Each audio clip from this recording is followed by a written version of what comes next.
Hello, Pastor Rob here.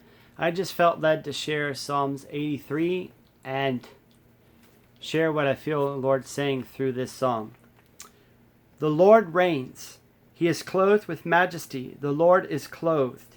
He has girded himself with strength. Surely the world is established so that it cannot be moved. Your throne is established from old. You are from everlasting. The floods have lifted up, O Lord. The floods have lifted up their voice.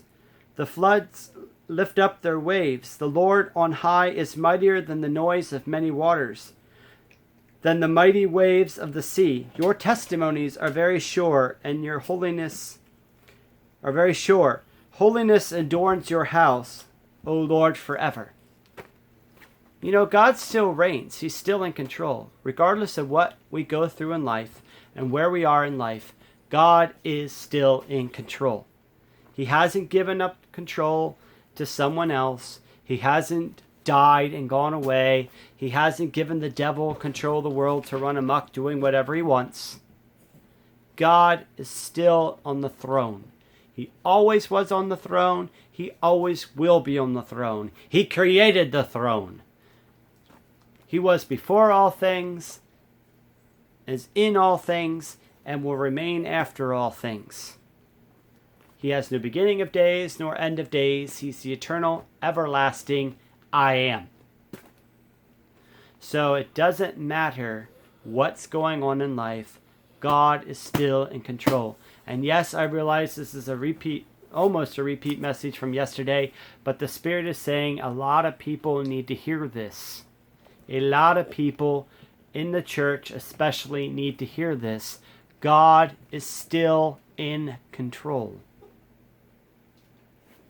Just remember, he sits on the throne forever and ever, and all the living creatures, all the cherubim, the seraphim, and all of heaven sings to him who sits on the throne, and unto the Lamb be blessing and honor and glory and riches and blessing forever and ever. That is, to him who sits on the throne and unto the Lamb be blessing and honor and glory and power forever and ever. And the living creatures say, Amen. He's still the Lion of the tribe of Judah. He's still the Prince of Peace. He's still the King of righteousness. The Son of righteousness that rises with healing in his wings. And if God be for us, who could be against us? And if God is with us, what do we have to be afraid of? We don't have to be afraid. We can trust. We can relax. We can rest in him. We can enter that rest that it mentions in Hebrews. That we can enter that rest. Just stop striving. Be like Mary. Sit at the feet of Jesus. Just rest. Remember, God is saying to the churches, those who trust in me shall never be put to shame. And don't fear them, because they can only destroy the body but can't do anything after that.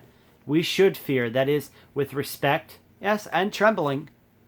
We should fear in the sense of we know that he could rightly judge us and send us to hell at any moment. But we should also fear in love, knowing that he is gracious and kind and doesn't. English is kind of hard because we translate everything fear. But when it says that those who fear have not been made perfect in love, the word there means terror. The fear of the Lord, the respect of the Lord is the beginning of wisdom. We respect who he is. We know what we deserve. So we come in fear and trembling knowing what we deserve, but we come in love and respect because we know that he doesn't give us what we deserve. He holds out that scepter of righteousness and says, come, be my children, and I'll be your father.